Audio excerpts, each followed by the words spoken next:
professeur Montagnier. Nous vous admirons pour votre travail, pour la découverte du virus du sida, pour votre génie et votre courage. Le courage de ne pas vous conformer à la connaissance conventionnelle. Certains disent que mériteriez un deuxième prix Nobel pour les nouvelles recherches que vous allez nous présenter aujourd'hui. Et d'ailleurs, nous vous sommes très reconnaissants de nous donner la possibilité d'en être informés aujourd'hui en avant-première, ou avant que vos découvertes aient été tombées applicatives en médecine. Merci et à vous.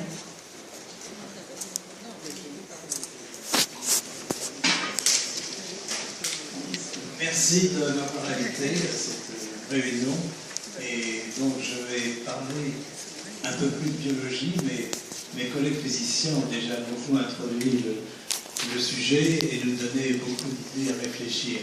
Moi je serai un peu plus terre à terre, si on peut dire, puisque je reste médecin, biologiste et en contact avec les malades, des maladies et aussi des objets de laboratoire. Et je vais vous demander peut-être la projection de mes diapositives.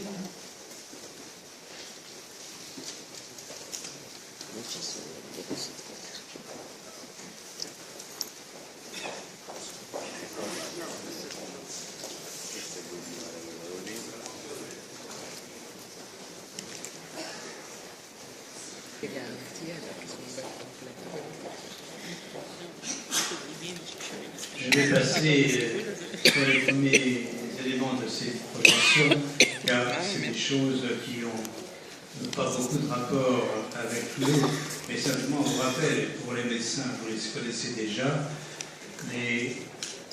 le fait que nous souffrons de plus en plus de maladies chroniques et qu'il y a beaucoup de facteurs qui agissent dans cette maladie. Et simplement, je rappelle que tous ces facteurs peuvent s'ajouter les uns avec les autres du fait que nous avons un stress oxydant, c'est-à-dire la production en excès de molécules souvent dérivées de l'eau, des radicaux libres, et ces molécules agissent au niveau des lipides, des protéines et aussi de l'ADN, et sont probablement donc la cause, au niveau moléculaire, de beaucoup de dommages dans notre organisme. Nous devons savoir aussi que ce stress oxydant inhibe ou atténue les réactions immunitaires, et donc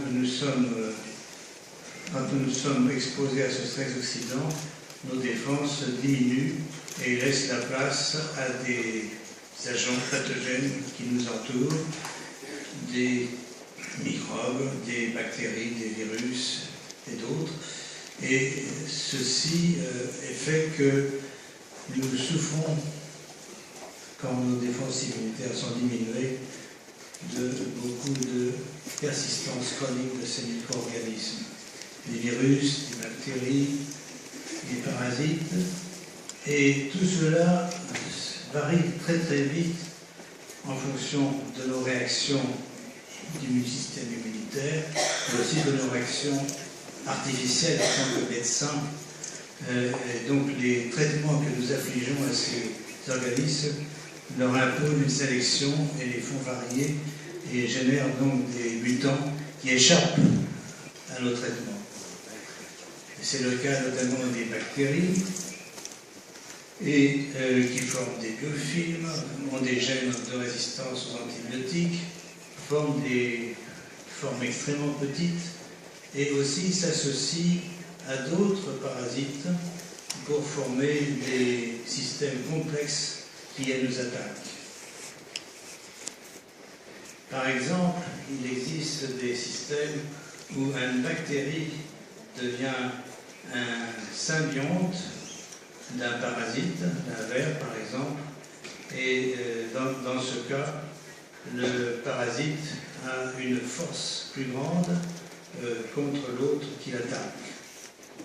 Voici par exemple l'exemple de la filaire, qui héberge une bactérie, Wolbachia, toute petite, qui augmente sa virulence.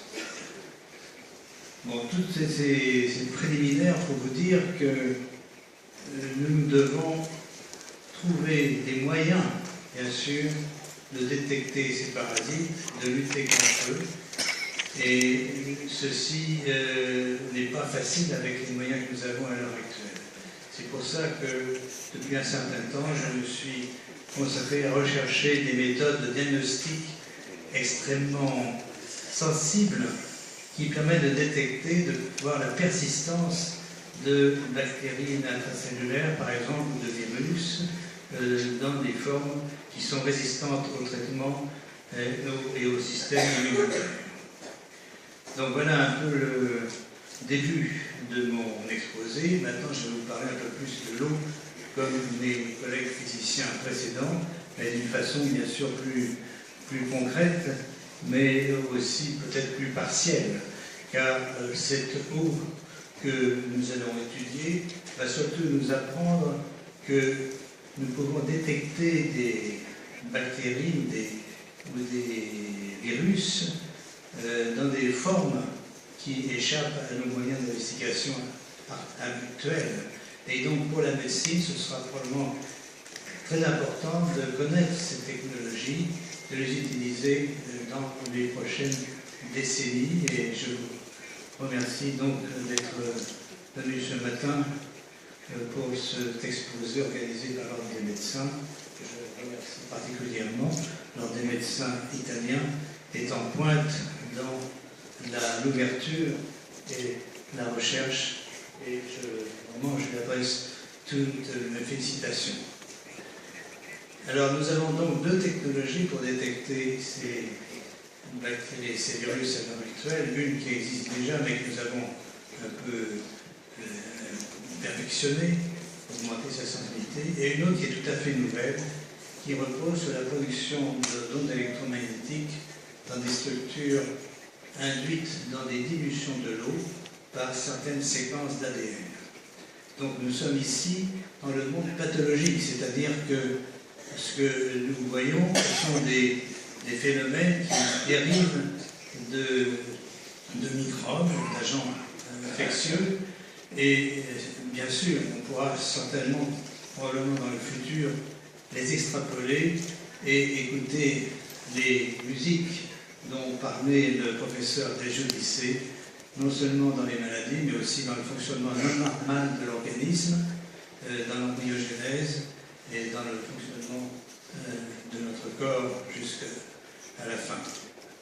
Alors je rappelle que la première technique qu'on appelle PCR, Polymerase Chain Reaction en anglais, consiste à amplifier des séquences d'ADN quand elles sont reconnues par des petites séquences d'oligonucléotides qui sont complémentaires par leur base avec les bases d'une séquence d'ADN.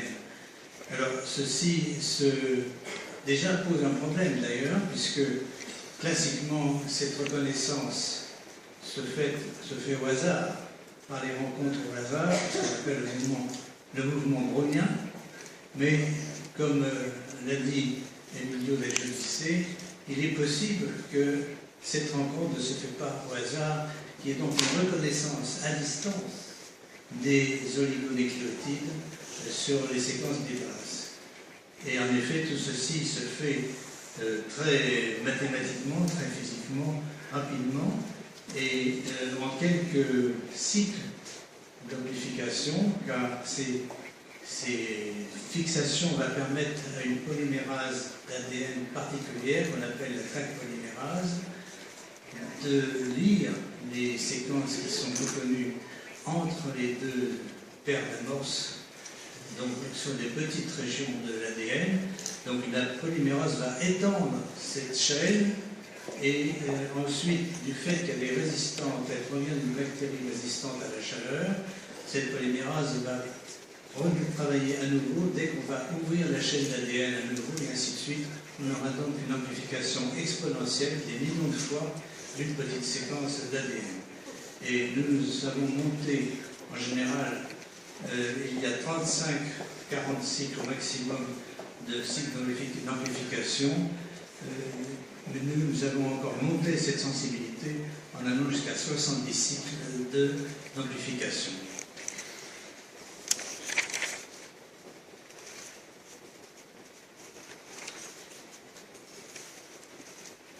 La deuxième propriété dont je vais parler maintenant, c'est donc l'émission d'ondes électromagnétiques par des hautes dilutions de DNA, de microbes ou de virus.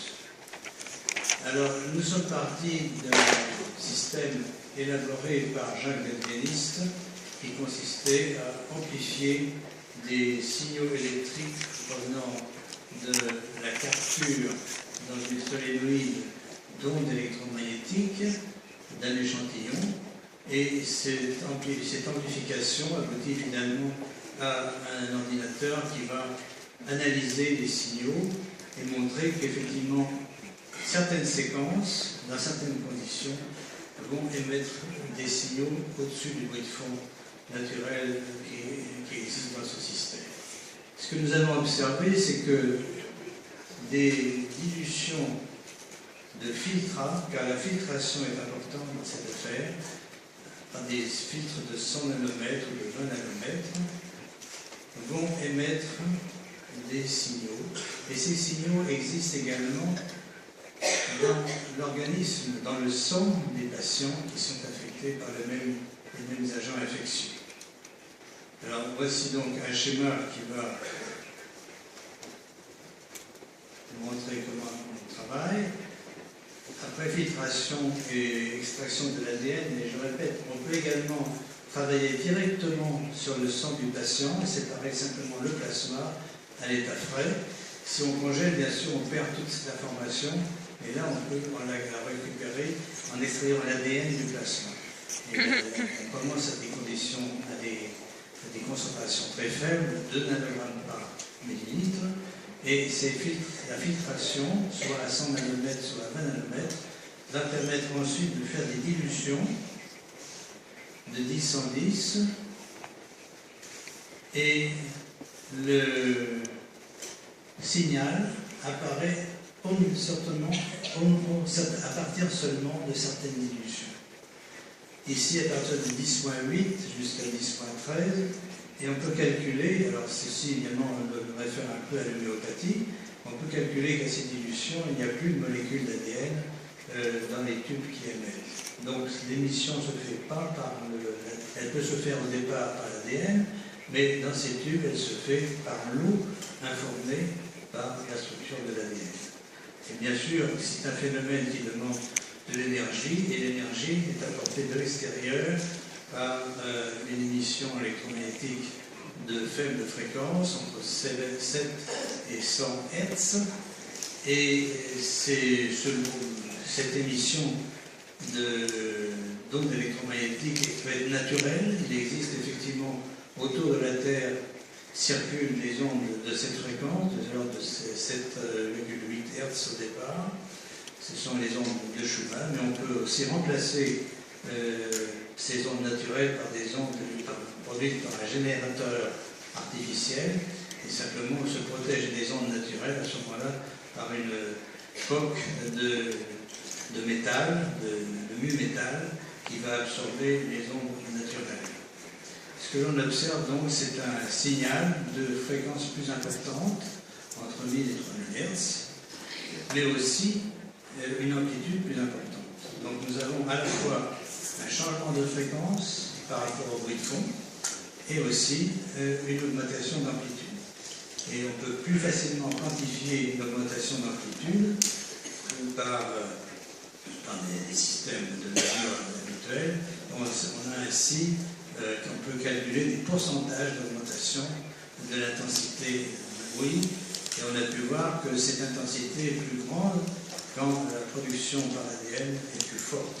Donc on a ainsi un moyen assez, on peut dire, semi-quantitatif de mesurer l'effet d'une persistance d'un germe par l'augmentation d'amplitude ou par la différence de pourcentage, donc par rapport au bruit de fond qui existe dans le système. Donc, dans le futur, je pense que nous aurons des appareils automatiques qui permettront à la fois de faire des dilutions et de donner aux cliniciens cette augmentation d'amplitude. On peut bien sûr également analyser la fréquence des ondes qui sont émises. Donc ces ondes sont plus fortes par rapport au bruit de fond. À gauche, ici vous avez le bruit de fond, forcément c'est le pouvoir, la puissance électrique du courant que nous utilisons, c'est de 50 Hz. Mais là, nous avons donc à droite un changement vers des couleurs bleues ou violettes qui correspondent à ici. C'est évidemment une représentation artificielle des différentes fréquences. Nous avons donc une augmentation vers 2000 et 3000 Hz. Je dois dire également que cette augmentation est similaire, quel que soit le signal de départ, mais qu'il existe aussi, et là on ne le voit pas bien sûr, une modulation de ces signaux plus fine, qui va être, elle, spécifique de l'ADN qui est émis. Donc nous espérons également, dans un deuxième temps, pouvoir identifier un germe dans son ADN par rapport à la fréquence, le spectre exact de fréquence qui est émis. Mais ceci demande donc des moyens plus importants d'analyse des signaux que nous n'avons pas à l'heure actuelle. Donc nous faisons des transformations de Fourier pour pouvoir essayer de voir s'il y a des harmoniques spécifiques, mais pour l'instant ces harmoniques sont, je répète, similaires quelle que soit l'origine de l'ADN. Par contre, donc, on peut mesurer l'amplitude, l'augmentation d'amplitude d'une façon relativement rapide et avoir donc une idée de l'importance de l'ADN émetteur.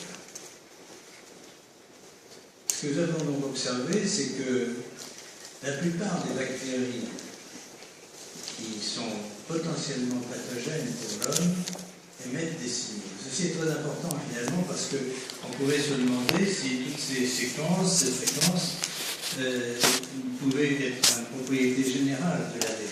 Ceci n'est pas exclu du tout.